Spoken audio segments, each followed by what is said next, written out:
You ever wonder why the kindest get the roughest ride? Or how the toughest ones don't share the pain they feel inside? You laugh the loudest, sing the lowest, we don't notice, right? As long as someone's laughing, that'll keep the joke alive. We had so many dreams, I guess we planned to live a life. Somehow we all ended waking up at 9 to 5. If you don't fight to make it work, you only run away. If you can't face it, man, it hits you like a tidal wave. Live Thoughts in your head. from the City of Angels, Tell you you're not ready. it's Sunday night. The Sunday evening spectacular is underway. Let's get after it. Thanks for being here. Tonight on MMT, we will check in with the BAFTAs, the winners, the losers, and some words that made air that were, well, embarrassing for everybody. Also tonight, the live MMTE of 2 films, How to Make a Killing and Redux. I'll tell you what that is shortly. Also tonight, AI is on the way. Matthew McConaughey says you better embrace it. Netflix and Paramount tussle for Warner Brothers. And some trailer watches on this Sunday night. Thanks for being here. Tonight's opening track, Tin Liquor, Rebirth. I get so much joy out of playing these tracks, honestly. I'm going to start like a whole music program instead of doing movies. Let's just play music, be the DJ. Allows me to do a little both here tonight. Thanks for being here. Here we go. Let's go BAFTA. And let's talk about the big winner. I mean, we kind of knew what it would be, right? You knew it would be one battle after another. Just curious, right? Would it be a big surprise? I didn't watch any of it. As you guys know, it went on in England, hence BAFTA. You look at it happening early in the day here in Los Angeles. I was down playing beach volleyball, having an actual life rather than watching an award show. So this is going to be new for me tonight, a lot of this. So bear with me. I will navigate it with you tonight as I pod the music down. Listen to that one more time on the way out of here, I think. And let's go to England and check out the winners and losers here of BAFTA. And here we go. You can see it. One battle after another wins 6 BAFTA awards here tonight/today over in London, as Sinners gets 3, but not the big ones, right? When you look at the major awards, the ones that really matter, including Best Film, that goes to One Battle After Another. As you guys know, this is the heavyweight favorite going into the Oscars here, which really should have been next weekend. I mean, how many more weekends do we have till the Oscars? It's just too long. I've been talking about these films for how many months? One battle going all the way back to September. And at some point, you're like, I've moved on. It's 2026. Can we stop talking about 2025? But you look here and you can see Best Film went to One Battle After Another. And you talk about the films that have a chance to win Best Picture. It's going to be one of these 5 because BAFTA only has 5 Best Films. You got Hamnet, Marty Supreme, One Battle, Sentimental Value, and Sinners. And One Battle wins here at BAFTA and will win Best Picture. I think we all know that. Leading actress is Jessie Buckley for Hamnet. She will win Oscar. She's won everything on the way in and includes today. She continues the winning streak. The big surprise here was leading actor. When you look at Robert Aramayo for I Swear, this was not nominated anywhere but BAFTAs to my knowledge. I heard very little about this film, and, well, it's kind of important because something happened today involving the dude that this Robert Aramayo is portraying has Tourette's syndrome, okay? And I'm going to play you the clip. I'm not going to have much to say. If you haven't heard, it's here. It is definitely cringeworthy at a minimum and alarming if that's even a maximum. I mean, yes, the dude who did this has Tourette's, but good God, what are we doing? Have a listen. Here we go. This is what happened at the BAFTAs. And if you pop this up really loud, I don't know if we really want to hear it, but if you haven't heard it, here it is. Delroy and I are delighted to be presenting the first BAFTA of the night for a vital part of movie making. And you hear that? Yeah, yeah, the N-word. I mean, the dude who has Tourette's is in the back as Michael B. Jordan, Delroy Lindo are presenting the first award. So you talk about, good God, this is not how you want to start an award show. There's a huge debate about Tourette's and do they have control of what they shout out. Okay, I'm not going to get into that. I'm not a doctor here. I'm just going to tell you that it's obviously a bad look and makes the entire ceremony, it just takes away from everything.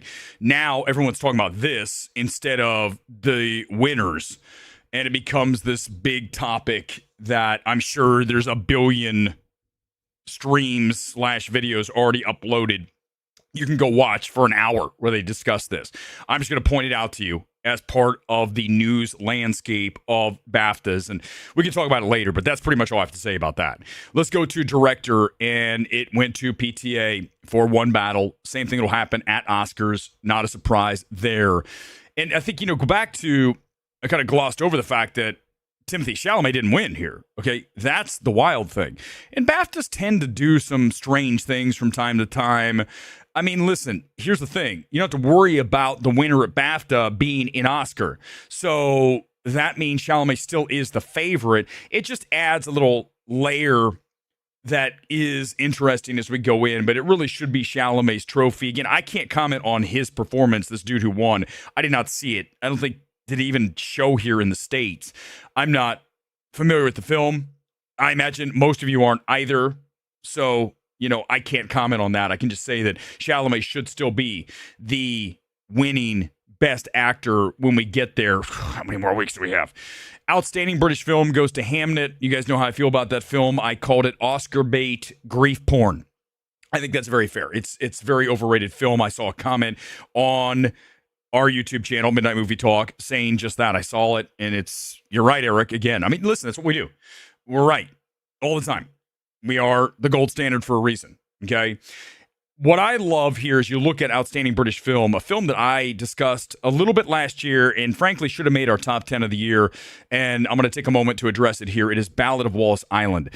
I definitely recommended that film when we did the evaluation way back when, and I can tell you from a screenplay, one of the best screenplays of last year. So if you're looking for something to add to your queue, I would absolutely say you need to put Ballad of Wallace Island on there. I love it. It's got a great heart.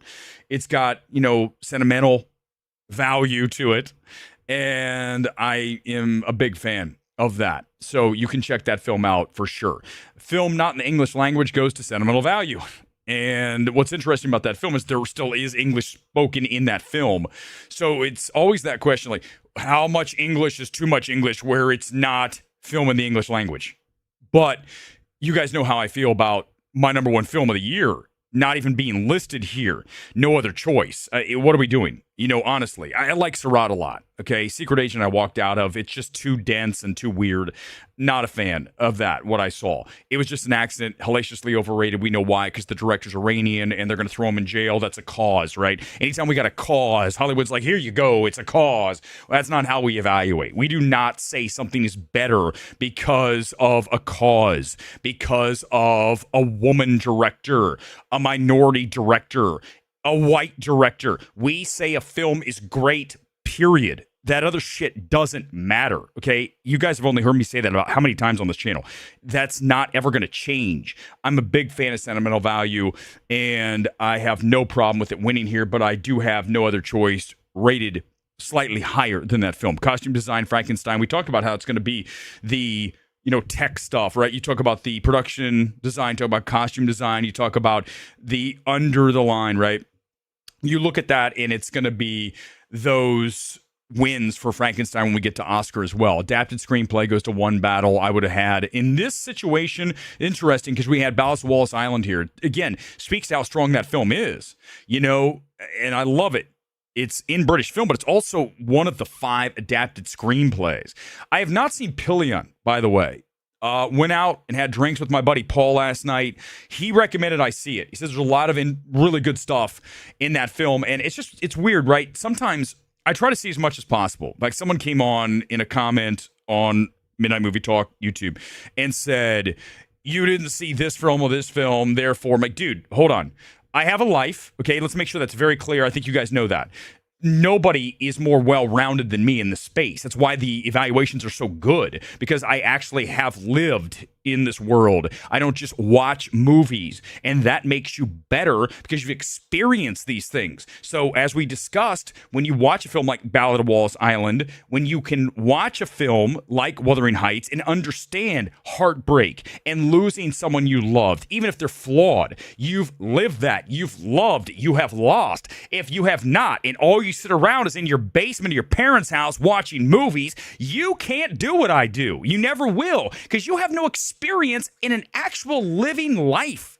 You don't get out there. It's a contact sport. You wouldn't know, would you? So don't come into my comments and tell me, you didn't see this and that. I see more films than virtually anyone in this space, and I make special effort to see all the smaller films, okay? And you guys know that. So if you ever see a comment like that on Midnight Movie Talk, go drag that MFer, okay? Because that's not at all fair, okay? So don't do that. Again, listen, if you're going to have a criticism of me, you need to make sure it is dead on. You better hit the fucking target. Because if you do not hit the fucking target, I am going to detonate you. Because I will, every single day, dominate your bitch ass. Don't forget that. Ever. Not you guys. These other motherfuckers. Do not forget it. There's only one true badass in the space, and you're talking to him right now. And a discussion. There's nothing more to say on that, okay? And these other people are wannabes, and they pretend, and they talk. I am not a talker. Yeah, I am. But I am a doer. And all I do is stamp receipts on your forehead. Do not ask me to do it again. Original score. I can't believe Surratt's not here. I mean, you talk about that techno bumping score. It's the film. And that's the problem with a lot of these awards. And you look at the Oscars as well. They have a real inability to recognize elements of films that are exceptional outside of the ones that are supposed to be in the conversation, right? The ones that we're supposed to be looking at. Fine, okay? But why is Surratt not here? Go back to, and I say it every time, sorry if you've heard this before, you're hearing me again. You go back and you look at Reznor Ross, Challengers, look at their work with Empire of Light. I don't care if the film is flawed. The score, you have to be able to extract these things. We see it happen all the time when you look at an actress or actor that's taken out of a movie that has no nominations. Go back to Jessica Chastain winning for Tammy Faye. I had a discussion with Paul about this last night. I forgot all about that film. She won. Tammy Faye wasn't a Best Picture. So why can't we do that with score? They just have a real, absolute blind spot when it comes to the score that's not in a film that's a Best Picture. It's not best score from a film that's a Best Picture. It's best score, period. You could have the best score in a terrible movie. You could. I mean, you go back and you look at It Follows. It Follows has a badass score by Disaster Piece. It elevates that film like way too far. It's doing the lifting, right? You hear it's doing the heavy lifting. No, that's score. You talk about extracting. Gretel and Hansel, extracting the score. You talk about, obviously in Oppenheimer, you got both, right? You got the picture, you got the score. Occasionally, yeah, you're going to have that in Social Network.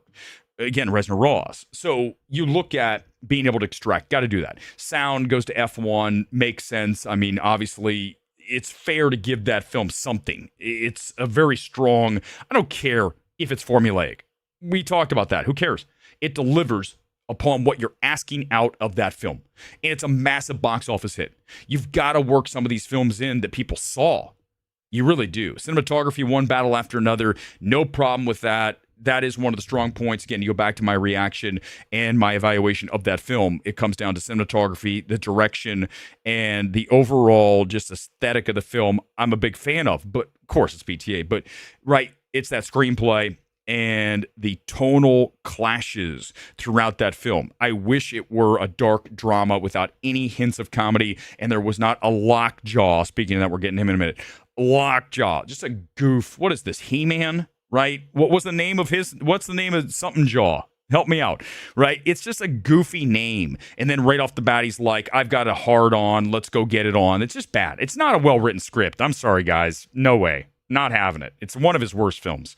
Yeah, it's not as bad as Inherent Vice, but One Battle After Another is lesser PTA, and that's being kind. It is one of his worst. It's in his bottom 3. I would have Inherent Vice. I would have Licorice Pizza, but I would actually have this right about the same as Licorice Pizza. Again, same thing. Licorice Pizza, comedy, right? But at least that's it's a comedy straight up, pretty much. And you look at that film, the screenplay's not great. I think PTA is just a much better director than he is a writer. Not every time, but in overall, it's kind of like go back and you look at Sean from Anora. You look at what he's able to do, Sean Baker. He is a technical director, not a great writer, okay? So, Sam Mendes, Empire of Light. Technically, wow, screenplay, some issues. Still better than a lot of films we've been getting lately. You look at it now, Empire of Light would be a best picture. Have to be, given what we've seen over the last few years. But, listen, you're not going to be great at everything. I've talked about this how many times on this stream. You have strengths, you have weaknesses. And I think directors sometimes tend to be stronger visual and technical directors than writers. Problem is they're all writer-directors now. And sometimes you need to split that. And you look at Social Network. What happened there? Fincher, direct. Sorkin, write. That is the split. Someone who's an outstanding writer and an elite director combined for arguably the best film of the 2000s. So there it is. What else do you want? This is why we're the gold standard. By the way, this is all live. I'm just shooting. Okay? That's what this is. You guys know shooting from wrestling. It's not, I'm pulling out a gun. Oh my God. He's saying words of violence for someone out there. My haters out there waiting for me to slip up. Is he going to mess up? Where's my boy tonight? Where's my guy? Come in the comments. Come after me, big boy. Where you at? Where are my guys at? Because that's the thing. What I love, and I'm going to say it, and I'm going to move on because I got a lot to do tonight. I'm going to remind you, the reason you don't like what I do is because I fucking bury you every fucking day. That's why. It makes you feel like shit because you look in the mirror and go, I'm not that guy. I can't do this shit. You can't. You can't do what I do. You could never do what I do. Don't forget that. Slap it on your forehead, staple it to your fucking nuts, and that's the end of it. Listen, guys, I was just chilling. I had a great day of volleyball. I won 28-26 today in one of the last games of the day. That's normally, the sets go to 21. We went to overtime and we pulled it out 28-26 in the swirling wind down in Orange County. All right, hold on. I have the wrong tab up. You're still looking at Michael B. Jordan. You're like, why am I still staring at that? Oh, he just said what he needed to say. Okay, let's look here at the others and we'll move on here. Editing went to One Battle. Animated went to Zootropolis 2. You've got casting, I swear, British film. So there you go. Outstanding debut by a British writer, My Father's Shadow. No comment. Don't know. Oh no, he didn't see every movie. Listen, when you live in your parents' basement, it's a lot easier to see every movie, isn't it? It is, right? That's all you do is sit around in the basement all day and do that. Have you ever had a date? You probably haven't, have you? Yeah, I'm talking to my boy out there, my hater. You never had a date, have you? No. And that's the difference between you and me. I've lived a life. You haven't. Get out there and live a life. Don't worry about what I'm doing because every day I'm just doubling down and just going higher. I just soar higher every day. And the thing is like, appreciate that. Why would you not? It's just weird. There's just people that are just a little bit, they're just, instead of obsessing about stuff, do your thing. Your thing. Not someone else's. Your thing. Original screenplay, Sinners.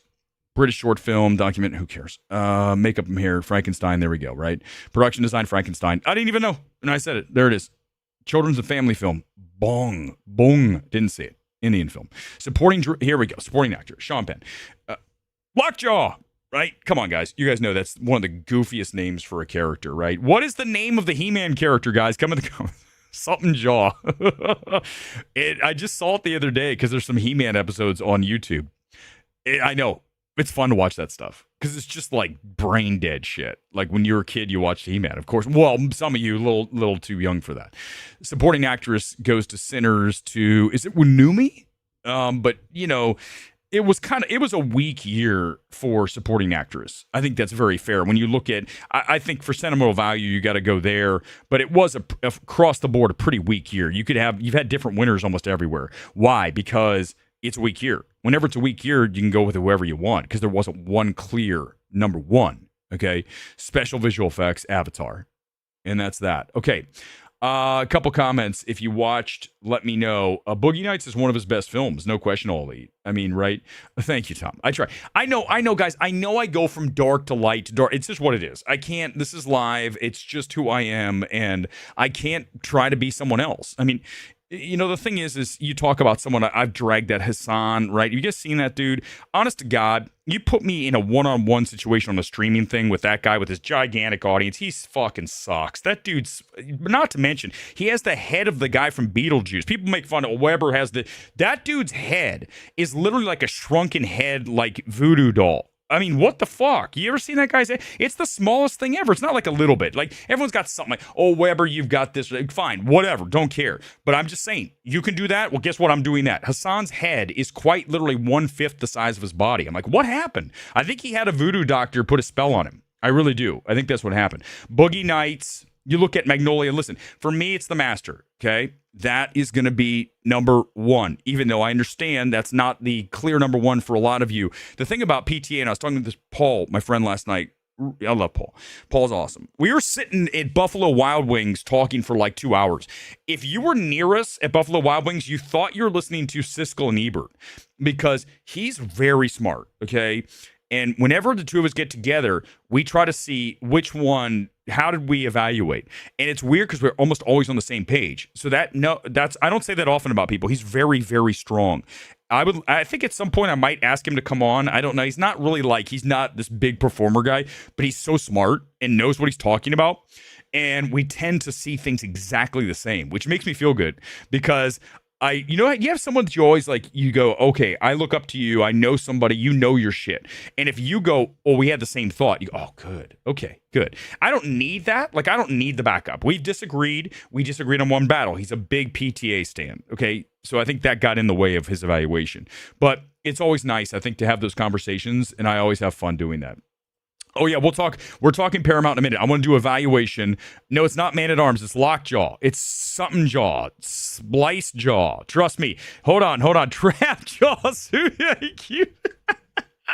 It's Trap jaw. Okay, hold on. Let me find a picture of Trap jaw just so you guys know what I'm talking about. Hold on. Here's Trap jaw, He-Man. Give me a second just so you guys know what he looks like. Here he is. This is him. You guys ready? Give me a second. This is it. This is Trap jaw. Hold on, right here. Let me zoom in. There's Trapjaw. Do you see him? Get the ad out of there. I just was trying to show Trapjaw. What's going on? God, that's annoying. You know what? There. Can you see him? There he is. That's Trapjaw. Okay. Yeah. You see? Okay.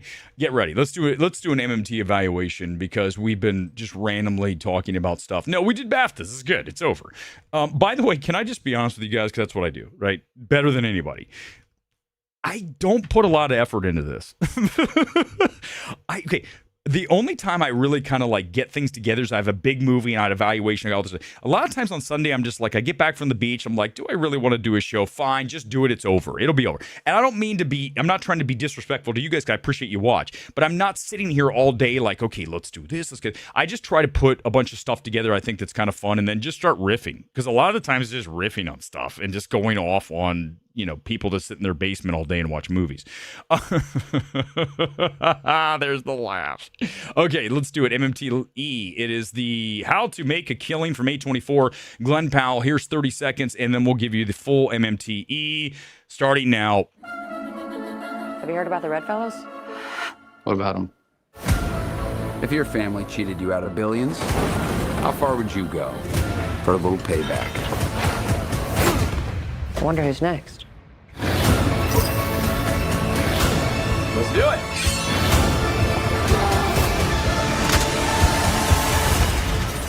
If I were you, I might be nervous. Okay, I don't know why we have all those ads on the screen, but it is what it is. How to Make a Killing. This is John Patton Ford, his second film after Emily the Criminal. I believe it's second film. And that's a good film. I really like Emily the Criminal. If you've not seen that, it is really cool, very Drive-inspired, LA-centric story. And it's got a lot to say about now, even though it's a few years old now. When you look at this film has a Wolf of Wall Street kind of aura to it. That's very high praise, right? I mean, it's not nearly as good a film, but I think that John Patton Ford is still a director that you need to pay attention to, and I'm still very high on him even after this film, which I don't think is nearly as strong as Emily the Criminal. But I believe from a technical and the overall aesthetic, he is very strong, and I still want to work with John Patton Ford if I am a studio, okay? He's still on my Rolodex, old school throwback, and this doesn't change anything with this film. Now, here's the issues, and it primarily starts with Margaret Qualley. We got to have a discussion here tonight, guys. I didn't want to have to do this, but it's time to talk about Margaret Qualley. Okay, as you guys may or may not know, she is the daughter of Andie MacDowell. So she is a Nepo baby. And I think that gets glossed over because she showed up in Once Upon a Time in Hollywood. Obviously, substance is her best thing. And she's kind of everywhere over the past several years. But she is Hollywood royalty, Nepo. And I'll tell you what I'm seeing out of her is limited, okay? There's something about the way that she is delivering lines that is driving me up the proverbial wall, okay? And it doesn't help having to sit through something like Honey, Don't. And I didn't even see Drive Away Dolls. She was in that too, correct? Honey, Don't.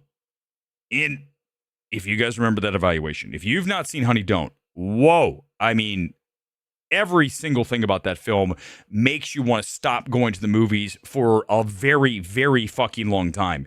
But when you look at her, I just need a break. I don't think she is a star. I think she's a supporting character, and she needs to change her line delivery. The way she reads it, the way she delivers, the whole thing. It's like I'm watching Honey Don't again in this film. She plays this bitchy rich chick, okay, who sets Glenn Powell's character off on his killing spree to claim his inheritance, okay? And I've just had enough Margaret Qualley, and it's time for her to disappear. She needs to go MIA for a while. I also want to talk about Topher Grace. It's not really his fault. It's nice to see Topher, and he's got a nice looking haircut in this film. It's the character, and the scene is, oh God, when this scene hits with Topher Grace, between having to get through Margaret Qualley, and then here comes Topher Grace as this evangelical leader guy, pastor. It's, oh man. And here's the thing, right? The problem with this in his character in a lot of this film is every time we get to a new family member that Glenn Powell has to bump off to claim his inheritance, it takes too long to get to the killing. So you're sitting there going, when are we going to have the guy die? I've got it. We understand. Let's move on. Because each one of the characters is quirky. And let's have a moment with the quirky character. And each one of the family members, it's just overdone. The scenes run too long, and that adds to the runtime that comes in about 150. This came in at 130. It's a better film, okay? So that comes down to John Patton Ford having self-edit, and he doesn't in a lot of these scenes and a lot of these setups for the killings, okay? You also are looking at Glenn Powell here, and I don't think it's an issue. Glenn Powell's fine. Okay, I know he plays the same guy in every movie. So does Clooney. So does virtually any actor, okay? So it's not his fault. I think that his range is not all that, okay? But it's not an issue. He's not the problem here. I think he's good. He's cast nicely here. It works as this guy who is trying to, again, get the inheritance. And he's, he was outcast along with his mom when she had the baby out of wedlock. So he has to climb back up into the elite status, even though he was plenty happy without it. I think that's one of the things that take away the movie that I like is when you look at it, money's not everything. In fact, you look at the rich people here, they all have major problems. I don't think that's all dissimilar to a lot of the people in the world out there. We talk about how money is not the answer to everything. Now, I'm not telling you want to be poor. I'm telling you, you don't need to have a $10 million mansion up in the hills to be happy. You need to be, obviously, feel that you're delivering upon your potential. You need to feel like you're giving back. You need to have a nice circle of friends or somebody that you can talk to and not the internet, right? And all those things, those are the things that make you happy. So I think this film touches on that. Listen, again, I think the aesthetic is nice. I think the screenplay is just a little much. The scenes need to be whittled down. I would get rid of a character or two. It's a lot of what we always talk about here. I'm going to put it at 70%. I mean, it's a thumbs up, thumbs down for me. I mean, I actually recommend you see it because I think there's enough here to like. This is not an unwatchable film. This is not a honey don't. This is a 7 out of 10. And I was generally involved in this film and invested in it throughout. And yes, I was taking notes of the things I would alter. But, listen, again, back to John Patton Ford. He's a guy that I want to work with. It's really that simple, and this doesn't change anything. So I think people were a little too hard on this film when I heard some of the early reviews that it's a total mess. I don't believe that's true. I think the back end, and you look at Ed Harris also at the end, that doesn't need to be there. Again, it's always just, man, what does it always come down to? It comes down to doing too much. Right? It just always does. Every film that tries to do too much in the screenplay or as an actor pressing too hard, modulating from an 11 to an 8 or a 9, right? You're too high. Usually it's not too low, but right, you need to modulate down. It's always down.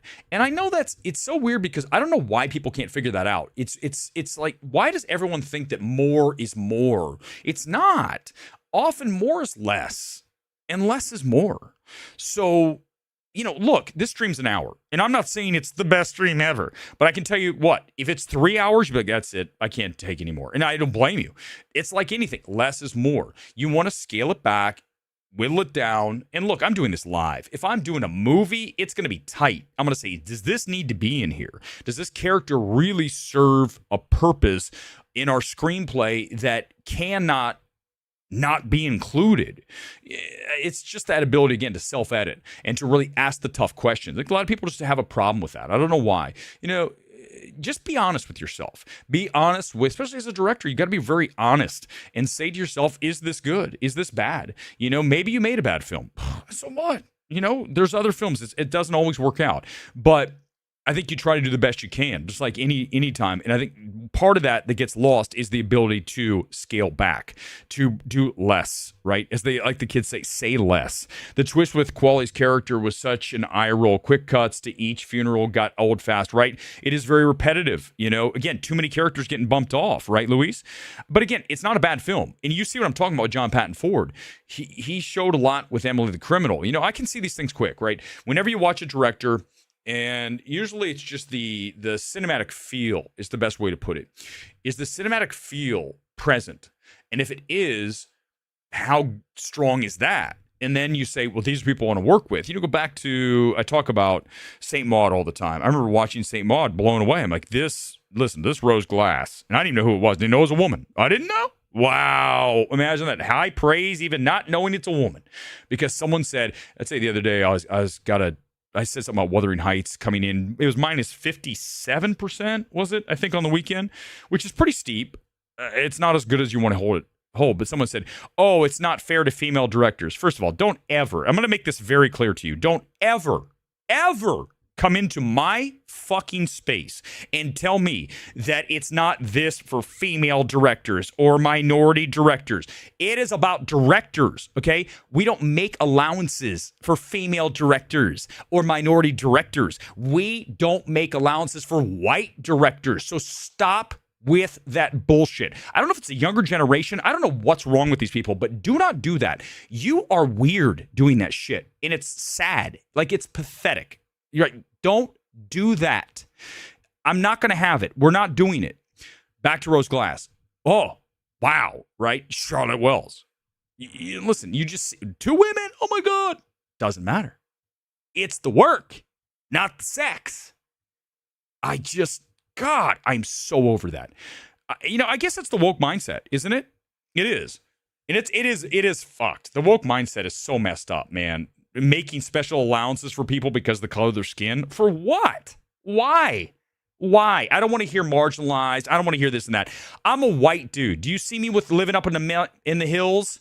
Am I rolling off in a Ferrari? What has that got me in my life? Are you kidding me? Like, stop. Like, this is the whole thing is just ridiculous. I just can't even with that whole thing. Like, we've got to think differently because no, we don't. And you know what? You just shut them down. You say, we're not doing this shit.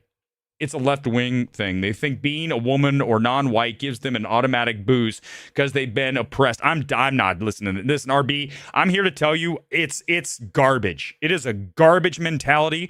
And if you believe what is on the screen right now, I'm going to let you know something. You're fucked in the head. You are so messed up. You're really messed up because no one owes you shit in this world. Make sure you understand that. Nobody owes you anything. You go out and you earn this shit. You do not have things handed to you in this world, okay? I never had anything handed to me in my life.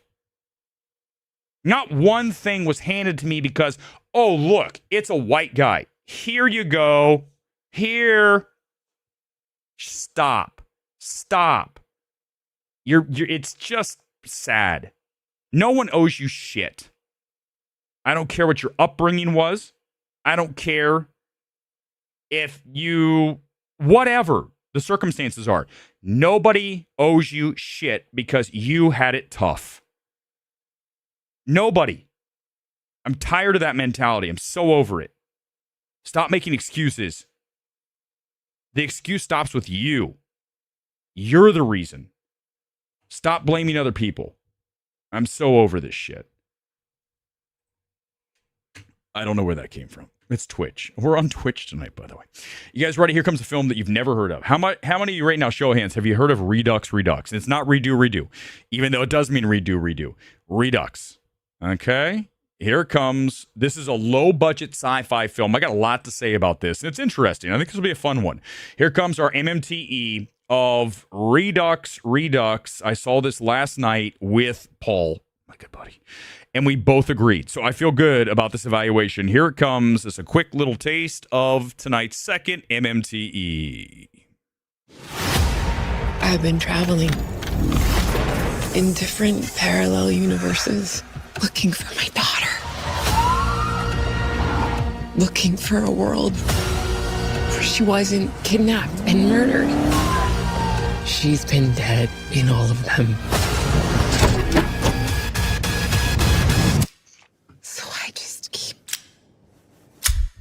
The bastard who did this to her.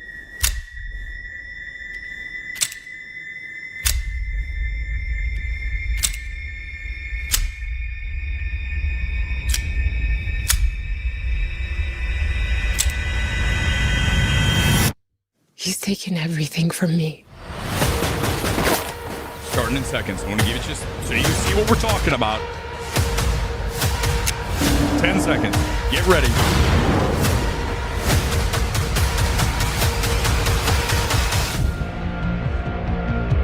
It's actually at 98%, I believe, right now on Rotten Tomatoes. Very high, and that's one of the reasons I went to see this thing. Now, here's the deal. Now, we talk about this often, and this is a perfect film to break this out and start using it when it is necessary, and we want to label a film like this exactly what it is. This is a film that's reach exceeds its grasp. Right? You guys know the phrase where you're supposed to reach for more than you can grasp, right? In life, you always want to try harder, try for something that's more difficult to obtain. Here's the issue. When you do something this ambitious, and it is a very ambitious original story, time travel, she's looking for her daughter who was killed by a serial killer, and she's going back and back and back and trying to find the right timeline that her daughter's in. Okay, that's as short as I can put it, versus Film Threat, which would talk for 2 minutes of setup of synopsis. That's all you need, isn't it? But here's the issue. When you are trying to do something this ambitious, and the reach exceeds the grasp, you have a problem with the film because it's not able to deliver what it's trying to deliver because of budget constraints. When you are doing a film like this, it costs money. This film, you can clearly tell they didn't have a lot of cash. It's very low budget indie film. But because the scope is larger, right? It's a larger idea film with small things. I don't like the scenes are small because the larger idea, if you did it large, it would cost a fortune. But even on a smaller scale, because the ideas are big, you still have to pump money into it and have it be really well calibrated. This film's not. This film is kind of like a rough draft of a film. Listen, man, this is not anywhere near the level of directorial showmanship that you get out of something like, obviously, listen, I'm going to talk about a Marty Supreme, talk about a One Battle, talk about how to make a killing, right? You have a certain standard of cinema that you expect.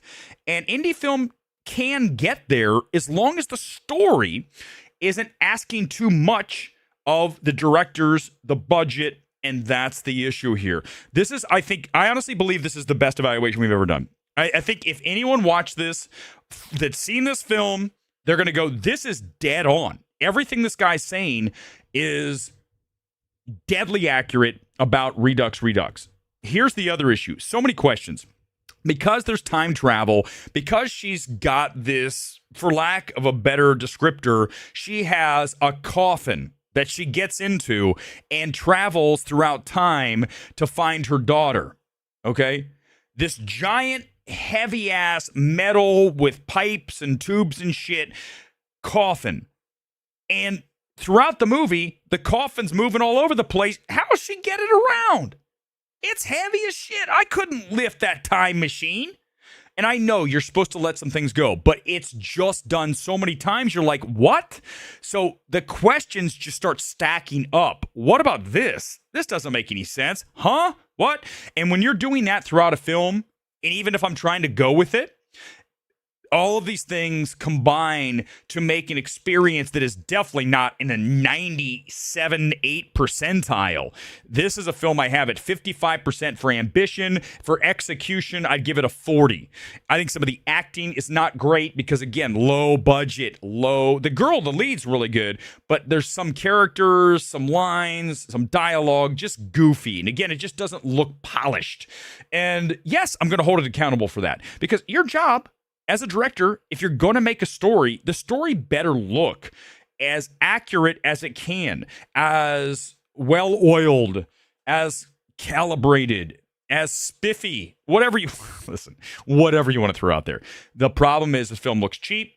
This film has issues that I already discussed throughout this entire thing about budget and about, again, back to reach exceeding its grasp. I think that's the best, and I'm going to use this a lot. I'm going to talk about films that had a big idea and the execution's not there. You know, a great example of this that just happened very recently here on MMT was the film Night Patrol. Remember Night Patrol? I told you guys about that with the vampires versus the LAPD, and the idea was so big, but again, the budget's so low that the constraints of all that make the film worse than it could have been if it was given to someone with better directorial talent and a bigger budget.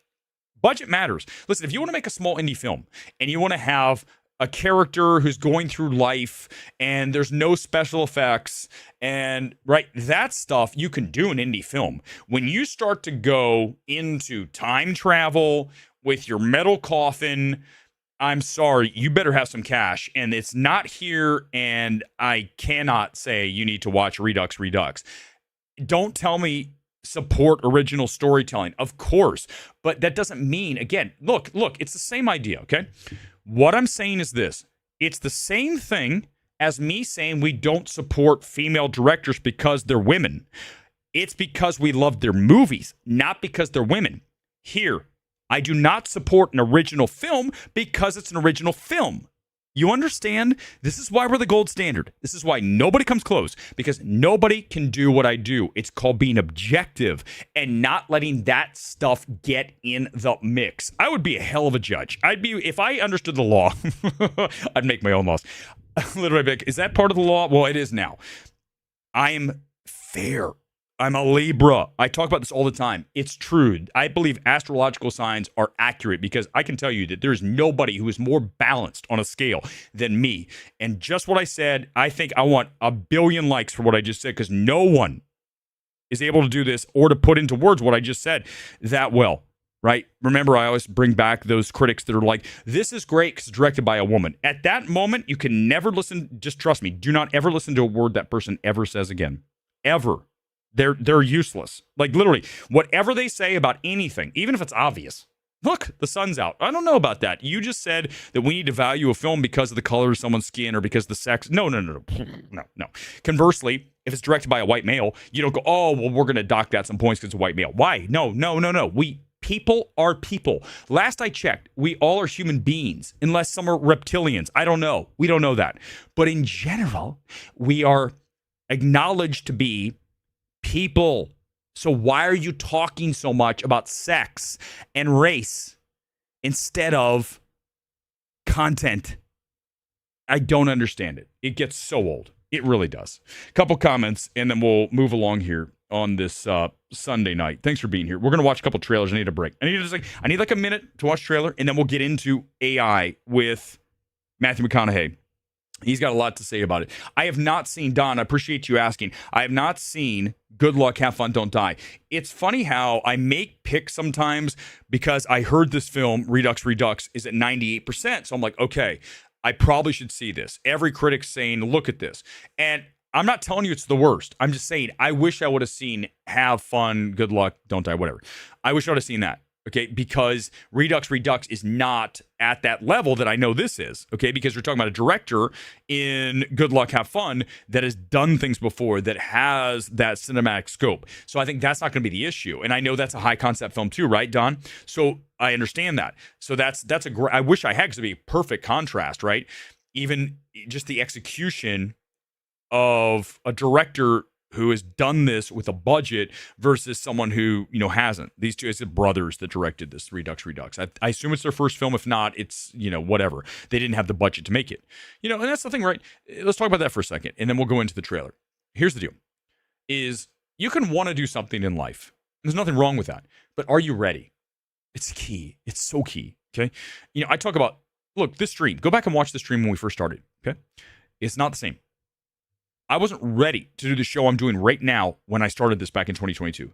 I had live performance. I think you'll see it's pretty decent. It's not like I'm stumbling and bumbling and fucking up right and left. I mean, that's now. But you look at what I'm able to do now, I know what the flow of this is, right?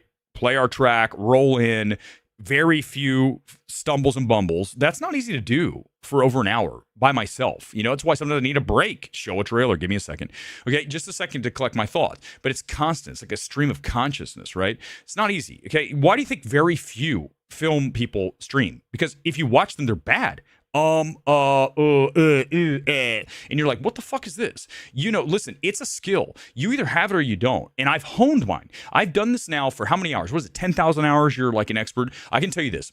I am now at the point where I can do this show blindfolded, and I don't have any, look, it doesn't take any effort to do this. I put this together in like 5 minutes tonight. I'm not kidding you. I came home, showered, because I had sand all over me from playing beach volleyball. I said, let's go. Let's do this. Threw on my kit. Tonight, Flamingo, grab the Sunday night shields, and we're on. So it's just go. And because you have to know what you're talking about, I think that helps. But also, you just got to go where you feel it needs to go at that time. Like when we talked in the beginning on BAFTA and the N-word and all that, I don't want to get into that. It's just, we already know what that is. It's despicable. And whatever happened with the Tourette syndrome, listen, we already know. What are we going to talk about here? It's awkward. Shouldn't have happened. Okay? Tourette syndrome. Okay, I'm not a doctor. We're not doing that. I know what I can do well. And I think it's important that you know what you do well. And also, are you ready? If you're not ready, get ready. Now, it doesn't mean you have to be 100% ready. It just means, are you sort of ready? They always say don't hold back on it. Inaction's not good. Take action. Okay, I'm totally with you. Take action. If you want to get in shape, do not sit around thinking about it. Get to the gym.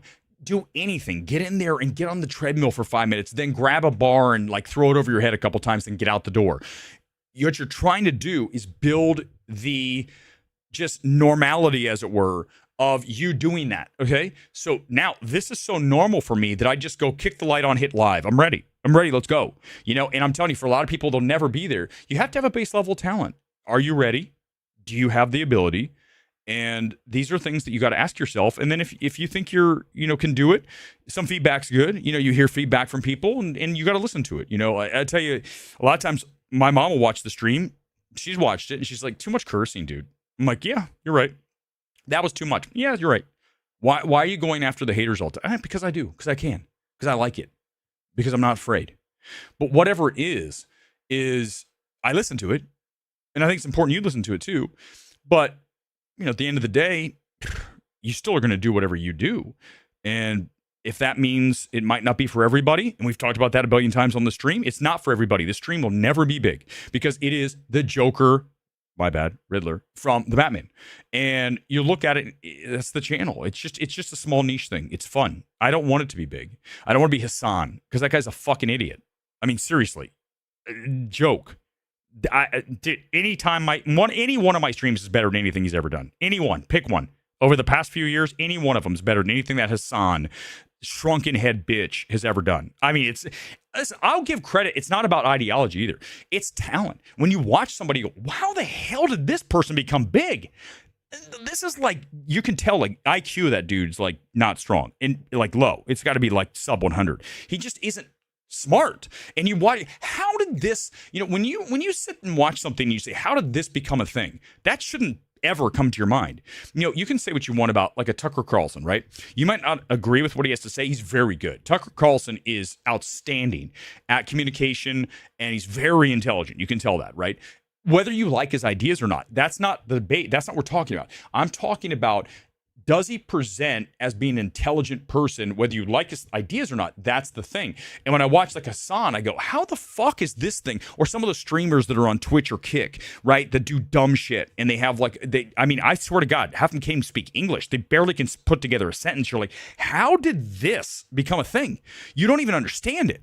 And that's a lot of times when we talk about these reviews, when I go off on something like The Sinners or One Battle, okay, I don't hate either film as much as a Honey Don't, but I think they're hellaciously overrated. It gets back to that same idea.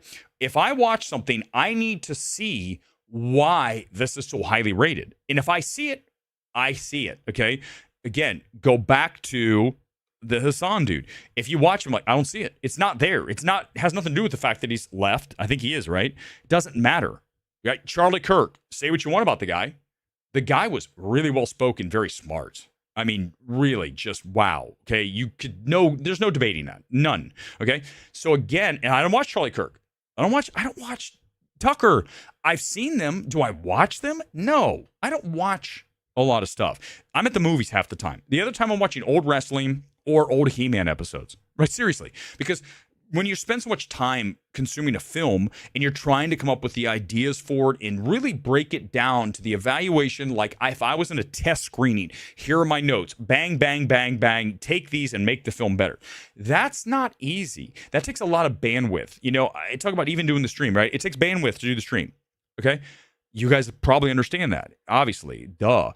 But when you're watching the film, you're not just watching it passively. You're actively engaged with the film. I go back and I talk about doing the Magic Eye, the book, right? We've talked about that how many times? You look at the book, you're staring at it, there's nothing. All of a sudden, boom, it's 3D because you twist your eyes in a weird way. You kind of force both eyes into the middle, and all of a sudden you see it. And then once you see it, you can't unsee it. That's me with evaluations now. Once I go in, I'm like, Magic Eye. The film's Magic Eye. The average person, it's flat. It just is. It is. It's a skill set. You have to build on it. It's like anything. Gym, right? Me playing volleyball. I'm way better than I am when I first started playing. Why? Because you build. You build on the skill set. You put the hours in. You work. Doesn't mean you're always going to be great or whatever. You might have days that you're not.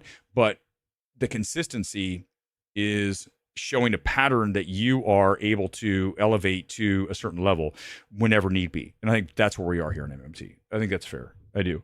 Let's watch a trailer here because I just talked forever out of nowhere. This is what happens. I literally, how long we been on? 54 fucking, are you kidding me? I've been on 54 minutes. Why didn't you guys tell me? I still have shit to do. Okay, listen, we're not going much over an hour, so we got to get moving here. Let's watch a trailer. Let's see what we got. Any suggestions? I might be open to them here on this Sunday night. Let's see what we got. We got Demon Slayer. Well, we already saw that. Screen X trailer.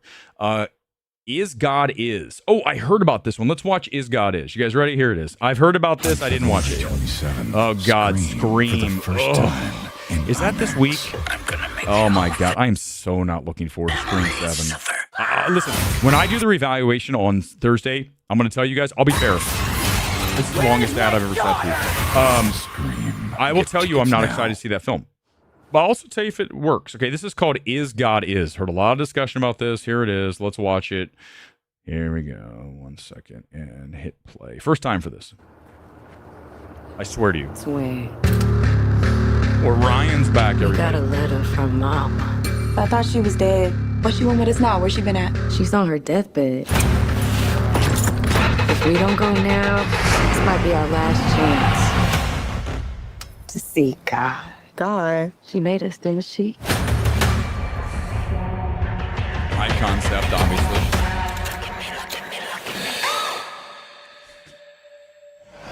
Girls, I'm gonna make this real simple. Make your daddy dead. Real dead. This seemed a little crazy. Not as crazy as setting your wife on fire in front of your kids, then abandoning them. We ain't. Let's talk quickly about the box office prospects of this film. Good fucking luck. Okay, just from what I've seen so far, good luck getting above 5 million for this. Killers, how we gonna live with ourselves if we do this? This Destiny type shit. Look at me, look at me, look at me. Look at me, look at me, look at me. Look at me, look at me. You ready? Yep. The lady he took up with after he burnt us up. Find her and find him. A lady by the name of Divine. I gotta stop this. I'm not gonna lie to you guys. I gotta stop. I'm not watching another second of that.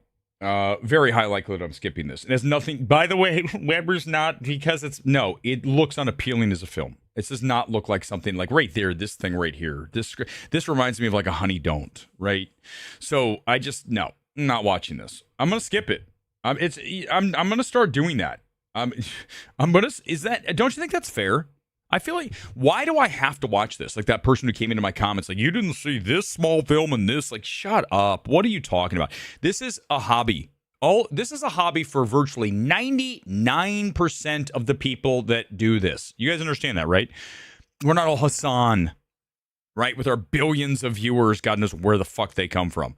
Okay? So I can choose what I want. Don't legislate. You've got to watch this. You've got to watch that. No, I don't. I'll watch what I want. And I've done that even with A-List now. If I don't want to see a film, I'm not going to watch it. I'm not going to have any misgivings about that. I'm not going to be shamed. It is what it is. Go watch someone who did watch it if you want to talk about that. That's not my job to watch every movie. If you want to watch, it's awesome. Tell me if there's something you really think I should watch. I'm just telling you from this trailer, I do not want to watch this movie. At least I'm being honest. What do you want me to say? Right? I bet you there's a billion people out there doing, oh my God, this looks great, right? Because it's the right thing to say. Got to say that. No, I don't. I don't have to say anything. Don't tell me what I have to say. I don't want to see this movie. Okay? And that goes for, I don't want to see Terrifier 4. I'm not going to watch it. I'm not watching Terrifier 4. I saw enough in the last one. Like, it's an icky feeling. Right? It is. It's just, ugh. I mean, I'm not arguing that it's effective. Art the Clown's badass, totally malicious and just nasty. But here's the deal. I don't want to watch it anymore. You know, you're allowed. I didn't never watch Human Centipede. Don't want to watch it. Whatever it is, don't watch. You don't have to watch everything. You know, it's my, you know, I watch all the big films. Hey, it's Sully. Good to see you again, bud. Psycho Killer's Rotten Tomato scores up to 7. Who? Hold on. We have a breaking story. Sully, I'm gonna go ahead. I was gonna stop the stream early. Listen, I'm not gonna stop if I have to see that some critic said this is good. We are gonna drag whoever said Psycho Killer is good right now. This is live. It's not. There's no holding back. Who is it? Let's find out together. 7%, is that 2? There's only 27 reviews. That means there's more than one person, okay? There's more than one person who said Psycho Killer is good. Whoever they are, it's done. They are done. We are burying, whoever this is getting buried tonight. It's over. Their career, again, like I said, this isn't a career. This is a career for like 0.1% of the people in the space. I wish I could say I was, what's his ass, Jeremy Johns. But, oh God, here it is. We've got Erick Langberg. Fresh. Culture is a mess, and this movie is kind of a mess. But to my eye, it's a mess that's... What? What? Who is this? Is this person sane? Like, I don't even understand what that's even... Let me read this one more time to you guys. Help me out. Culture is a mess. This movie is kind of a mess. But to my eye, it's a mess that's messy because it's reflecting the larger mess. I get what he's... I would never, if I wrote that, I would expect you guys never to listen to anything ever I say again. Like we say, that's what makes it so much fun. That's what I want to call dibs on the reclamation essay a few decades. This guy, who's he writing for, first of all? Like, who's reading that and thinks that's like, dude. Okay, David Newsar of Real Film Reviews. A relentlessly erratic piece of work that feels like it should be so much better. 2.5 out of 4? Sully, you're with me. It's awful. It's awful. You know what? I leaned over to Menzel on Thursday. I don't know if I told you guys this, but about 20, 30 minutes in, I looked over and I looked at him. I said, this is very generic, okay? And we both looked, yeah, it's generic. Then it goes from generic to fucking awful, right? Generic's already bad. But then it gets, and then you're like, what? When we get to Malcolm McDowell as the Satanist and as a state, right, Sully? Were you just like in disbelief? I was. Like, what are we watching here? What is this shit? It's awful. Yeah, these critics. Is there more? Hold on. Is there another one? Let's find out. One more. Is that 2? Is there another one, or is it just 2? It better just be 2. There's 2. 2 positive. They're both done. Not that you ever heard of any of those people in my life. Who are these people? Like, virtually all these people. Who are? But good. Everyone else got it right. This is a no. Sully, you know I'm right. There's no room for error on this. Jason, thanks for the super chat. 53rd Annie Awards, K-Pop Demon Hunters 10, Bad Guys 2 1. Yeah, I never saw K-Pop Demon Hunters because you guys know I'm a Netflix anti, hate them. So I never got around to it. I know it was in theaters, but I watch a few of their things. I tried to watch Frankenstein. I was bored. I turned it off. See, I'm allowed to do what I want. Okay, let's go. Let's find, let me find the McConaughey thing because I think that's a good, I got 2 clips I want to watch because clips are easy for me to watch. Here we go. Let's do it. Oh, God, there's so many stories. I got to do this too. Sorry, I got to do this one. My bad. Here we go. Let's do it. This is one I got to see here.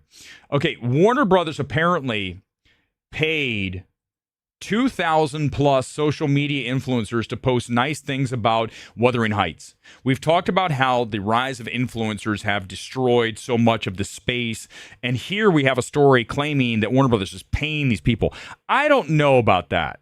I'm not sure. I understand there's stuff given in that, hey, we'll fly you somewhere. You can hang out at our premiere. You can hang out, right? That stuff. I don't think there's any actual cash. I could be wrong. I mean, no one's ever going to try to buy me because I'm not for sale. So they wouldn't even bother, right? I'm going to say I like Wuthering Heights because I like Wuthering Heights. I don't need to be paid by a studio, nor would I ever accept it. I would never. I could never. It would never happen. It would never, ever, ever happen where they pay me for what I have to say. And that's why I'll never be, a big deal, certainly in politics or anything like that, because they'd be like, Weber's not for sale. We got to take him out. The studios hate me. They fucking hate me. Because when I'm nasty, I'm just absolutely nuclear.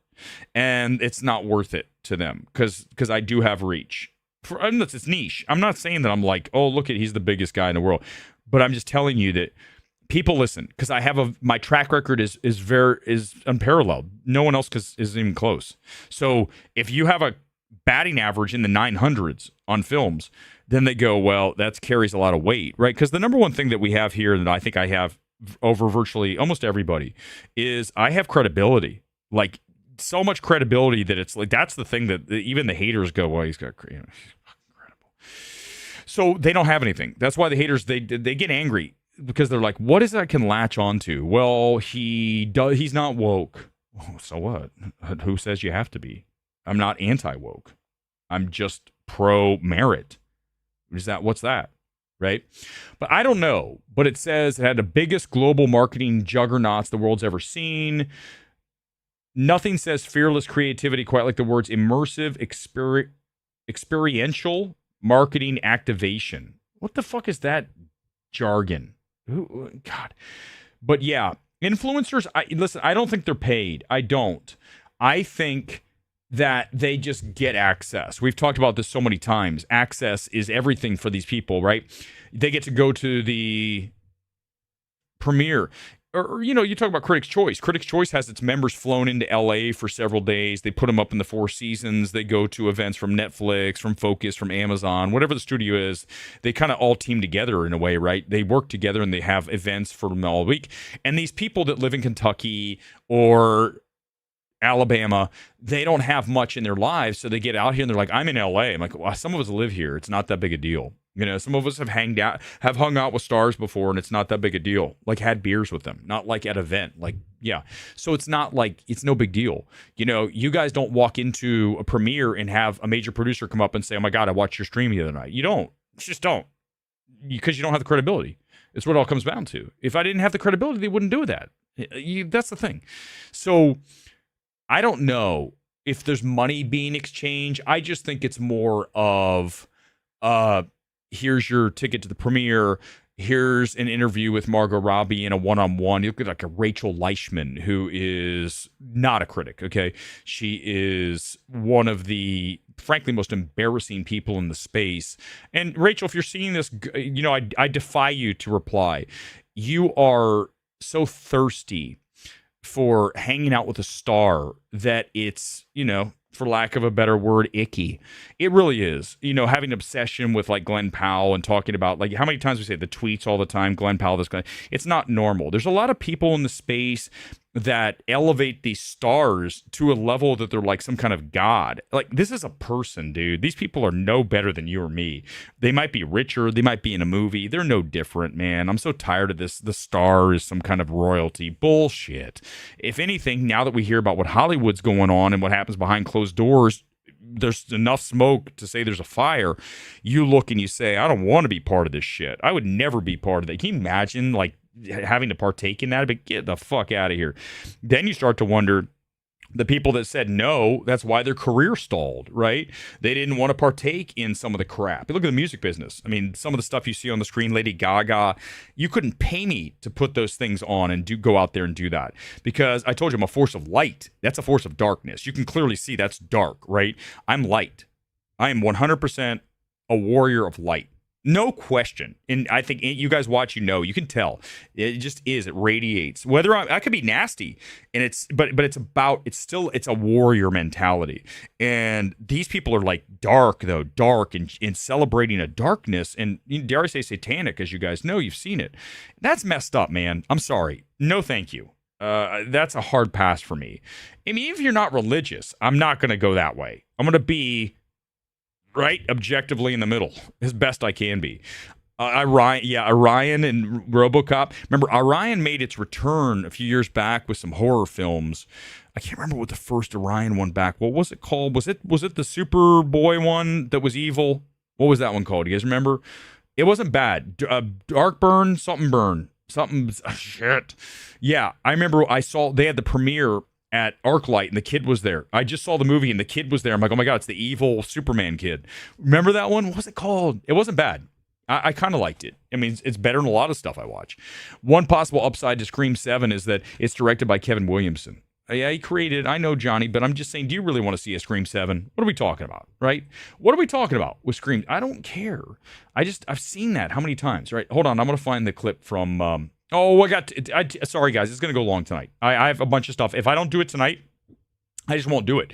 So I need to continue. Okay. I think the material warrants an extension of time here tonight. So we're into overtime here on MMT because this is something. And this is something I could probably talk about for 10 minutes, so watch out. I don't know if I didn't want to go this long, but it's really good. Okay, let's talk about Ryan Reynolds. Ryan Reynolds, and he follows me on Twitter. At least he used to. I don't know if he still does. But Ryan, if you're watching, I was going to give you some. I know you know this, so I'm just going to tell you that you already know this. You were so high, dude. Everyone loved Ryan Reynolds. Oh my God, he is just the king. And I still like Ryan Reynolds as a star, okay? As an actor, I don't have a problem. I know he does the same thing. They all do. So I don't want to hear that. But here's what I'm going to tell you, is that the fall of popularity of Ryan Reynolds, and certainly Blake, his wife, after the whole situation with It Ends With Us, right? All of that. Is that what it was called? Oh my God, I think it was. You're right. I hadn't said it in so long. That fall is just something to be studied.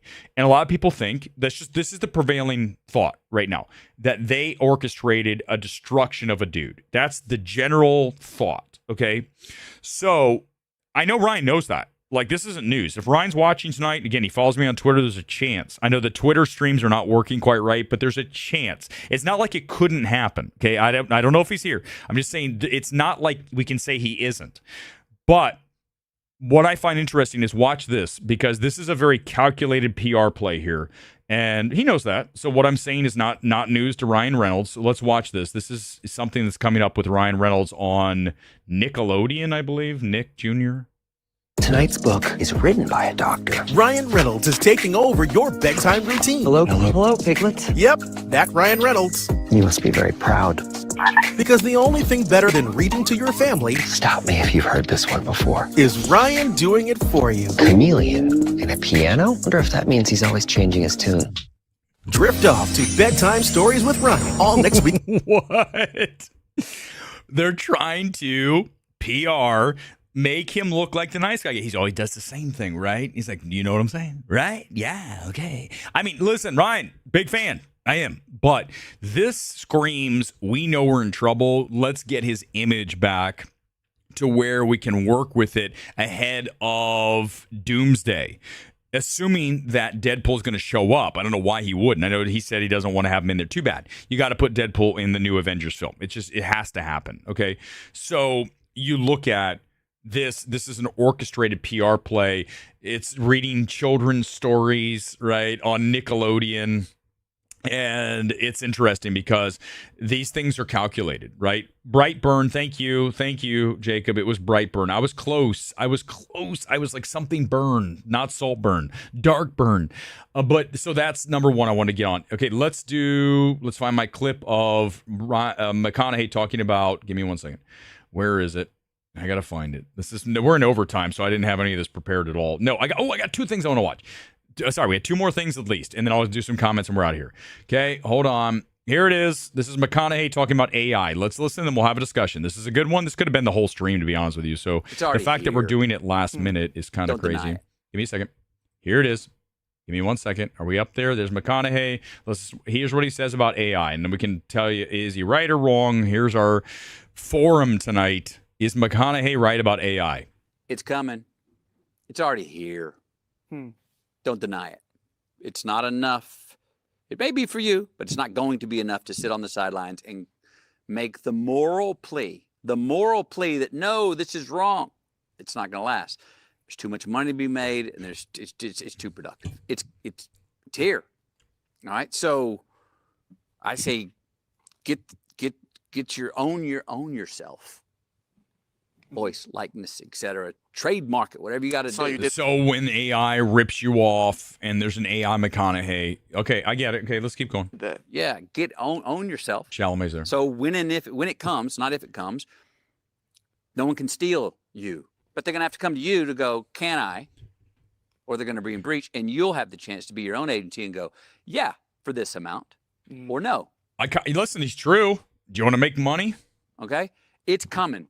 Is it going to be another category, or is it going to infiltrate our category? It's damn sure. He's saying at the Oscars, an AI performance. Infiltrate our category.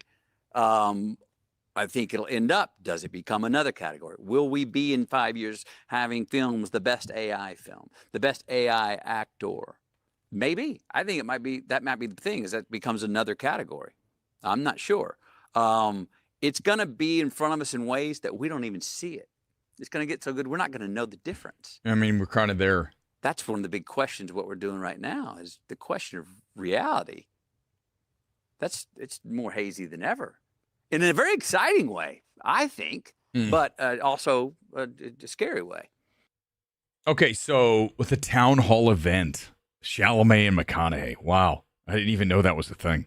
We're not going to watch the whole thing. That would be fun. I might do that. Maybe next week we'll just watch the whole thing and I'll just stop. But yeah, AI's here. I'm not a fan. I don't want to see AI shit. I don't like it when it shows up my Instagram feed. Like a cat. Listen, I like cats. Cat videos. I'm like, well, that's fake. That's AI. I'm not a fan. Not a fan. So there's that. We'll talk about it on the comment blast closeout. Let's do this. Here we go. Here comes Phil Lord and Chris Miller talking about the different ways to watch Project Hail Mary. It's going to be big. It's going to be huge. This is going to be a very strong film, too. I know it. I know it. All right, here we go. Let's watch this. It's 7 minutes. I'll watch a little bit of it, and then we're going to start to wrap here on this Sunday night because I did want to get to this. Phil Lord, Chris Miller, go. I've never had this experience before, and I love it. Hey everybody, I'm Phil Lord. I'm Chris Miller. We are the directors of Project Hail Mary. Today we are going to take you to all our favorite theaters in Los Angeles. Oh, actually, this is fun. This is fun because I'm going to tell you how many I've been to. Okay, these are all the theaters here in LA. Let's find out where they're going.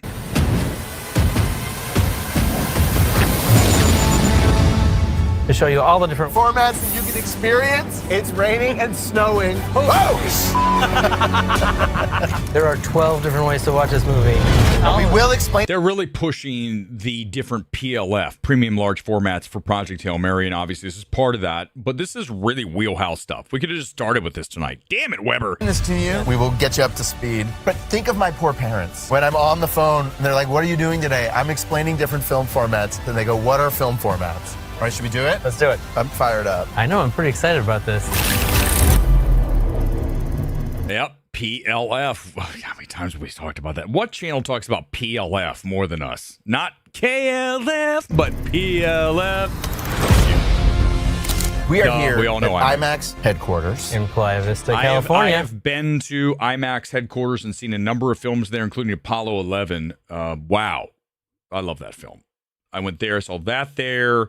What else? I've seen at least 3 or 4 films at IMAX headquarters. Here we go. Where we QC all of the prints for the IMAX versions of Project Hail Mary. The guys work down here, this is Irving. This is the format that we designed the movie for. So this is your film right here? How long you been doing this? Oh, we've been for 30 years. You are an expert. This is what we were looking at on set. We shot in Alexa 65, which is a digital format but with a really big sensor. The film is shot for... Okay, this is all like the directors out there like, yeah, I get it. For me, I'm like, yeah, I love movies, but this is a little too much. But it's fine. Let's just let it go. Or large format in the 1:3 aspect ratio for IMAX. Oh, God, we're talking aspect ratio. We're doing letterbox tonight, aren't we? Movie in IMAX. One of them we're super excited about is the 70mm 15 perf IMAX version. There's also the digital version of that, also at 143 and 239, and then a 185 239 version, depending on the theater. This is 70mm. And if you have a local theater that sucks, none of this will apply because it'll just look like crap because the projection just sucks. Theater film print. It's beautiful. Style. 5 perf, they call it, because of the perforations. So that travels vertically. That's right. And then it's the same film. Okay, let's see where else they go. Okay, there's IMAX. There's the film. D-Box. I've never seen a film in D-Box. What I'm so excited for. Our next stop at D-Box. Yes. Cinemark. I don't go to Cinemark. Oh, man. I love it. The seats rumble, they move around, That's like 40X, they accentuate what's happening on the screen. The technicians synchronize the movements from the movie to the chair, so it's a totally immersive experience. It's happening right now. I'm going to turn mine up. You can adjust the level. Oh, I went all the way to the top. I haven't done it. I don't know. The whole row moves. All right, let's Has keep going. 270 degrees of screens this is the around you. Screen X, Movie in right? front, and in selected scenes, I don't new know. extensions of the scenes on the I side. feel like The this Screen is X all version of the gimmicky, movie is isn't a it? completely... It's fine. XD has a At the end of the day, it's still 6-story a screen. movie. We are at Cinemark XD, Cinemark's premium large format. One cool thing about XD is that it's got 35 trillion colors. What? I would have been fine with So it's 31 their IMAX. Cinemax is million IMAX. personally, but they went the extra mile. They really did. Cinemax, So the Cinemax. format for this, it goes Okay, let's keep going. Really- Sound mix. Take a It's ride. exciting. There's in there. All right, let's go on. The most perfect picture in sound you can possibly Wait, where's this? That's Hold on. being able. sound. Oh, here we go. Sorry. You feel like your body is part of the action with a bunch of friends and strangers. I That's love amazing. that. Yes, Dolby. Hell yeah. Dolby Cinema. We'll see you in there. The most perfect picture in sound. First of all, I don't think that's definitely on Burbank. Burbank's better. I don't know why they didn't go to Burbank. This is not Burbank. This looks like this is Century City. Burbank's Dolby's way better than Century City's. It's way bigger. The most perfect picture in sound you can possibly attain. The seats are comfortable. You can feel it's got a great atmosphere, Oh, nice. Okay. Dolby Atmos. which is what I like Dolby Feel- Atmos. It's the brightest, cleanest. the Beverly. That's right. I still haven't been to the new Bev. My buddy Paul goes there all the time. I think it's old Chris- school. It's Quentin. It's such a fun Theater. day going to all these theaters all over the city. Old We are school. here right now at the 80s. New Beverly Cinema. He saw a bunch of movies for the first time. What a magical thing that happens. So what Is do that you? it? You Last love stop? our picture, Project Hail Mary. Okay, there we go. So there, well, we got it in here tonight. All right, get ready. That was fun. I still need to go to the new Bev. It's just the problem with the new Bev is it's in a really weird area of LA, like in the middle, and the parking sucks. And I hate dealing with parking in LA. The thing about when I go to Burbank, which is down the street, Burbank always has open parking. They have so many free parking spots, right? Isn't that crazy? You think about LA and you're like, there's no free parking. Burbank has multiple gigantic parking structures that are all free. There's no gate. You just go in and park. I mean, you can't beat it. So listen, if you're going to live in LA, you live in Burbank. It's that simple. And if you're going to go to movies, you go to Burbank. You don't pay for parking. You don't have to worry about them giving you a ticket after 3 hours. You know, you're not going to the Grove where they charge you like $9+ to park. Why would I go to the Grove when I can go to Burbank and sit there? I could sit there and have a marathon all day and they wouldn't say anything. Even if it says 3 hours, no one comes around. So you could be in there for 7 hours. I mean, last night I was in that parking spot for at least 5. We went to see the movie and then we went over to Buffalo Wild Wings and drank a couple of Mick Ultras. I was so pissed last night. I went last night after the movie and we went to go get a drink at Buffalo Wild Wings. And they didn't have Bud Light. And I know a lot of you are like, God damn it, he drinks Bud Light. We hate that. I'm an Ohio guy. I'm a Columbus, Ohio guy. So what do you think I like? I like basic domestic beer. Miller Lite, Bud Light, Mick Ultra. I'll drink a Coors Light. I'll drink Natural Light. I am not the IPA guy. I am a kid from Columbus, Ohio, who drinks Mountain Dew and Miller Lite. At least I know who I am. I remember going to a big event. It was like a real snazzy little thing. I forget which premiere it was, but I was in there and they have all the drink selections. And I looked up on the thing and they had Miller Lite. I'm like, what?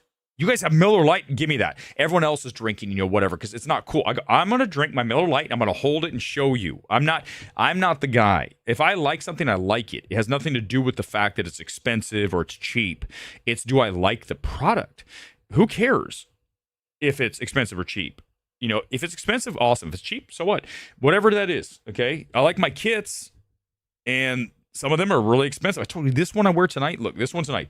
This is Flamingo. This is the player kit, right? You can see why it's really like, it's almost like layered on me like a sticker because that's the player kit. It's supposed to be super. If you're lean and in shape like one of the players, then it fits you like a player. It's player fit. And it's exactly the one they wear on the field. And my buddy Rodrigo would be like, dude, you got a player fit Flamingo kit? Yes. You know how much this cost me? Over $200. This kit was over $200. I told you guys, I ordered it. It was $150, I think, out the door into, with shipping. And then Trump's tariff came along, and I believe I paid another $50+ in tariff cash for this kit because they don't deliver it until you pay the tariff. Because they go, by the way, it's from Brazil and you owe us another. I go, what? So I have paid a tariff for no fewer than 3 or 4 kits this year because I like to at least collect a few every season that I really love. And it's rare to be able to get a Flamingo kit, which is this from Brazil, that is authentic, Adidas, heat ready, I know I'm talking jargon, but trust me, the authentic player with the sponsors. Remember I talked to you how they make some kits that don't have all the patches? You can clearly see this has all the patches, right? You got patches here, you got patches here, you got that. You've got the champion badge here. But this is not cheap. But it's what I like to collect. But it's not the fact that it's expensive that I like it. I just like it because I like it. Does that make sense? Yeah, dude, it's coming, is it not? Look, it's not. Okay, so check it out. It's not quite there, but it is. It's coming in. It's 100% coming in. So I need you guys to be ready for that when it fully arrives. It'll be here by like a few more weeks. Okay, hold on. I want to play this track that we listened to. Oh, actually, here's a good one. This is from Surat. And then I'll play the track that we led with just to close it out. I'll just put a graphic up because I like the track. I'll just play the whole thing on the way out. All right, comment, blast, close out. If I didn't get your comment, I'm going to get to as many as possible. Good. I'm glad that you like. Yeah, Michelob. Mick Ultra is really good. The malt's coming. Like, well, listen. I don't know about a rat's tail, but look.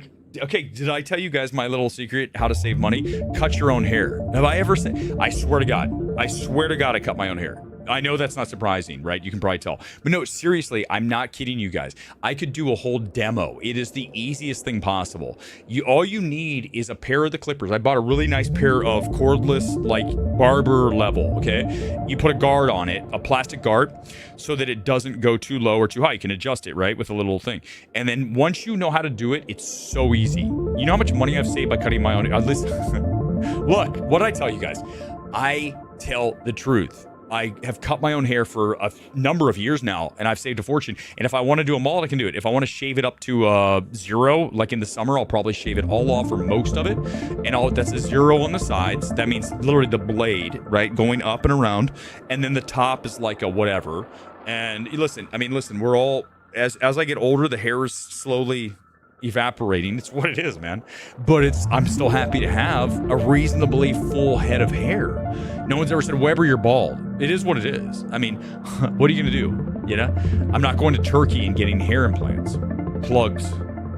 No, I'll just let it. When it finally just kind of goes, I'll just pull it all forward like Trump.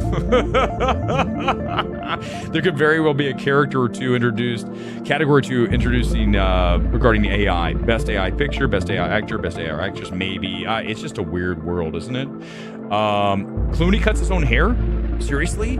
No, I'm dead serious. No way. Seriously, Tom? I didn't know that, but I'm not kidding you. It's not hard. It's not. You got to trust me on this. The learning curve. But once you realize that as long as that guard's in place, you're not going to cut too much off, you'll never go to a barber again. The stash is not that much. I mean, look, right now, it's kind of grown out on top. I trimmed the bottom a little shorter than the actual mustache, but I was thinking about getting rid of this again because sometimes I have all 3, and then sometimes you just keep one and get rid of this or that, or keep 1, 2 and get rid of the bottom. Like it's like, let's try something different. And the beautiful thing about cutting your own hair, if it starts to get long on the side, you just grab it and go, done. It's so easy. And I'll tell you, when I worked in Charlotte, I was doing TV news, and I worked with a great co-anchor named Paige, and I told her I cut my own hair, and she's the kind of person like me. She goes, what? She didn't believe it. She goes, I would never think that. I go, well, good, then I'm doing a good job. It's not hard. I'm telling you right now. I'm with you, Kuzma. I'm with you. I might do that this summer. That might be my next thing that I do. Yeah, no, it's not. Dude, cutting your own hair is very easy. Trust me on that. Keanu Reeves written his contract that no AI will be used. Good. I'm glad. Lots of films who are turning on PTA staff. He said, I'm not a politician. I'm a filmmaker. I don't know. Listen, Klein, you know how I feel about film Twitter. Film Twitter's a bunch of idiots. I mean, seriously. These are the same people I dragged earlier in the show for not having lives. Seriously. They don't. They have very minimal lives. They live in their parents' basements. They don't do things in the world. They only watch movies. I'm sorry, I got other things going on. Like, I do this stream, but when this stream's over, it's over. Like, I'm not doing another stream till Thursday.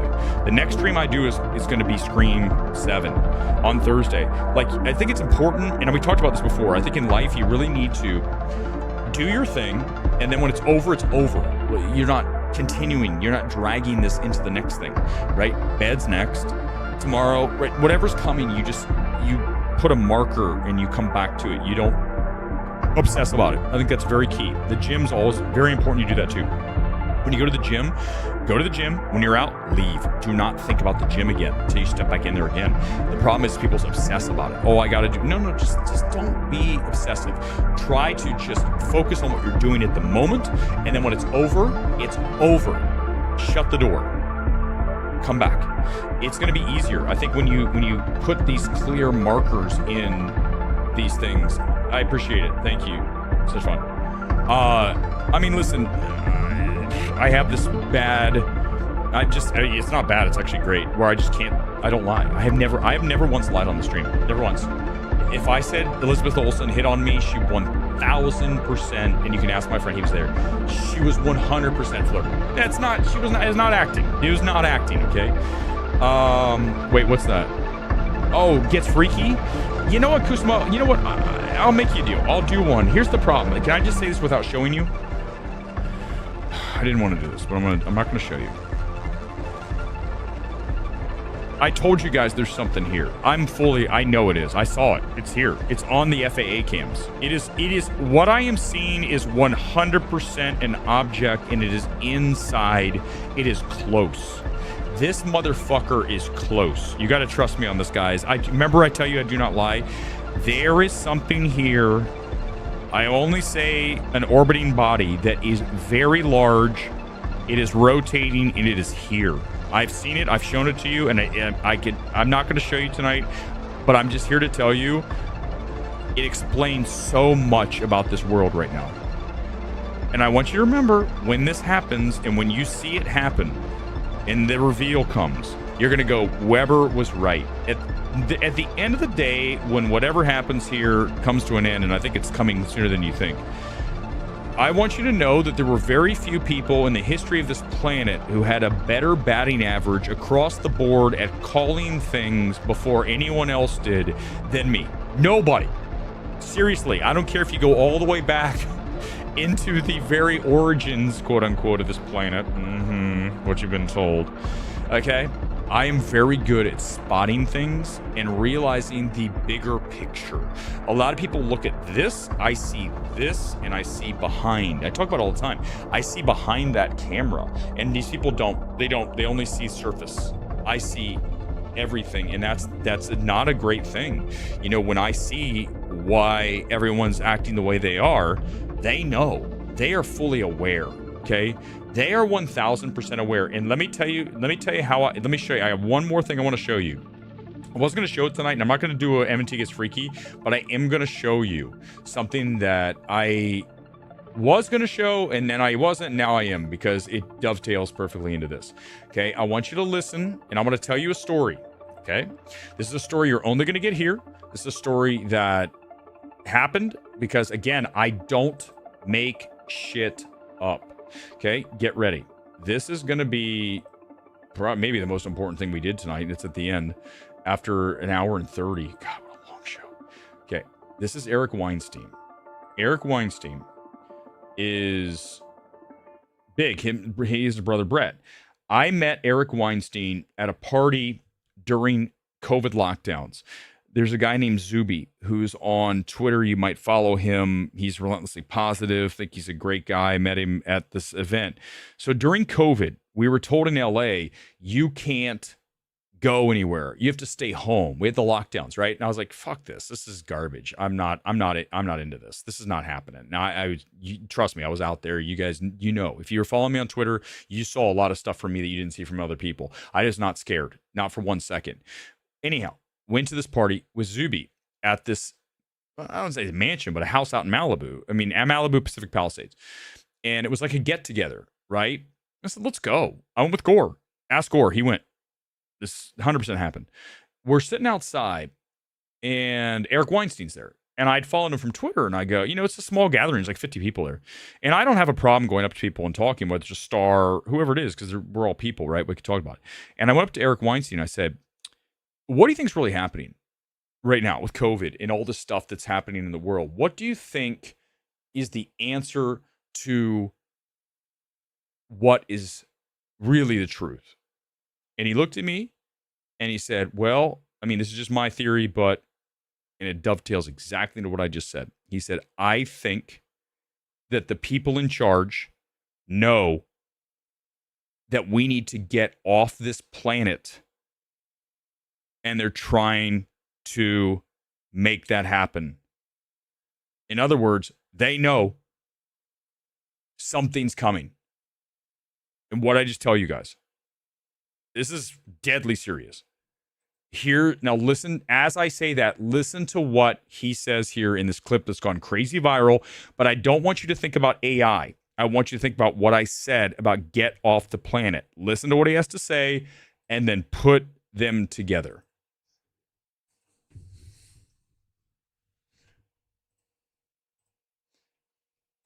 Hold on. It's coming. I'll start it again. Give me a second.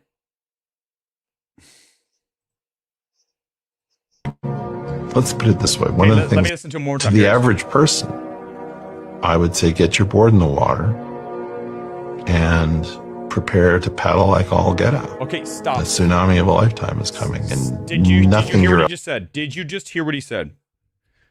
The tsunami of a lifetime is coming. What did I just say about get off the planet?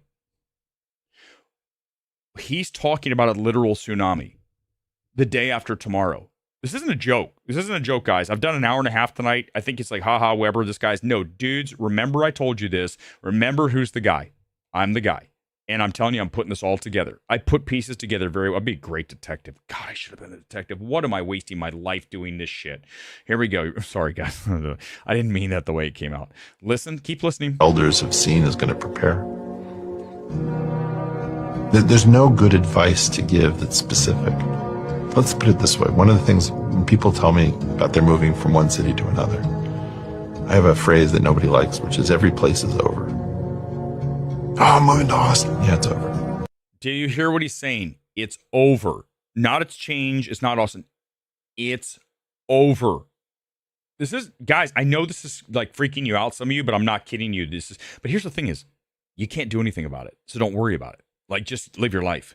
When it happens, it happens. But just keep listening. Miami, it's over. Nashville, over. You know, all these places are over. And every occupation that is named is over. I'm going to be a dentist. No, it's not. No, it's not. No, it's not. No, it's not. You're thinking that. It's not. It is not. It is not. That is the easy answer. You are going with that. He is speaking in code. He is literally saying exactly what's going to happen. I'm telling you, dude, trust me, I am right on this. I am dead right on this. You'll know when it happens. And I know you're like, oh, God, Weber, the end is nigh. I'm just telling you. Teacher, these are all over. Whatever's coming. Whatever is coming. Get flexible. Get flexible. Think about that. Get good. Get good on a bunch of different stuff. Yeah. Exactly, because you're going to need it to survive. Literally. Learn how to think across disciplines. Literally. I have no idea what's going to be left for us. I have no idea what's going to be left for us. But, you know, somebody's going to come out on top. Mm-hmm. Whenever the new world comes around, and not the new world where they're building, the new world that is ushered in by the destruction. Sorry, guys. I should have just done the whole stream on this, but you'd be like, I don't want to watch this. This is too much. Too bad. You can't do anything about it. About me doing it or what's coming. And I hate to tell people that you should try to come out on top. I don't think it's healthy to have everyone trying to be world class. I think you should be able to just have a life. He is talking about AI. I get it. Yes, and the changes, but I'm here to tell you, there's no question. Listen, I could show you the stuff. It's here. They are aware that we are in the end game. And you've heard that from Brett Weinstein. And the other thing, let me just lead it to this and we'll do it another night. Why do you think everything's coming out right now? Why do you think all of the Epstein stuff's coming out? Why do you think all of the disclosure day incoming from Spielberg? Because they don't care anymore, because we're about to, for lack of a better term, get wiped out. The movies have been telling us this. The politicians have been subtly hinting at this. And I'm sorry, but it's true. I don't have a timeline. I just know that when it happens, remember what I told you guys. All I want from you, out of everything I've ever asked, I want you to come find me wherever we are at that next stage. And I just want you to come up and go, Weber, God damn it, you were right. I really thought you were out there, but you were right. You're like Jeff Goldblum in Independence Day. Yes, I am like Jeff Goldblum in Independence Day. That's a fun way to end the show. Thanks for being here on this Sunday night. We'll be back on Thursday. Maybe we'll do an MMT Gets Freaky. That was like a little extra edition of that at the end. A dark one at that. Whatever. What are you going to do? It is what it is. All right, guys, get ready. I'm going to play tonight's track, and it's just going to be the track for the rest of the show. If you want to listen to it, you can. If you don't, you can leave. But I really like this track from Tin Liquor. It's called Rebirth. We started with it tonight, and we're about to finish with it right now. Thanks for being here. Live. You ever wonder why the kindest get the roughest ride, or how the toughest ones don't share the pain they feel inside? You laugh the loudest, sing the lowest, we don't notice, right? As long as someone's laughing, that'll keep the joke alive. We had so many dreams, I guess we planned to live a life. Somehow we all ended working up a 9 to 5.